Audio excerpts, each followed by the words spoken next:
বিশ্বনবীর হাদিস শুনলেন উম্মে সালামা রাদিয়াল্লাহু তাআলা আনহা।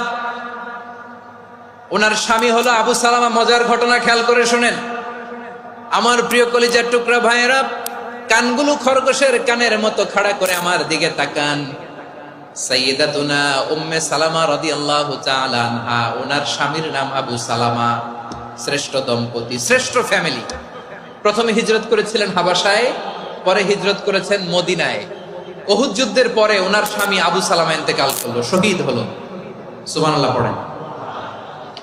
যখন আবু সালামা ইন্তেকাল করলো, উম্মে সালামা রাদিয়াল্লাহু তাআলা আনহা কেঁদে কেঁদে হয়রান। আর নবীর শিখানো বাণী অনুযায়ী তিনি বারবার পড়ছিলেন ইন্না লিল্লাহ। কি পড়ছিলেন? মুই কই যামু, কি হরমু, এগুলো বলে নাই। কি বলছে? ইন্না লিল্লাহ। যেহেতু বিশ্বনবী বলেছেন কেউ যদি বিপদের প্রথম ধাক্কায় পড়ে ইন্না লিল্লাহি ওয়া ইন্না ইলাইহি রাজিউন,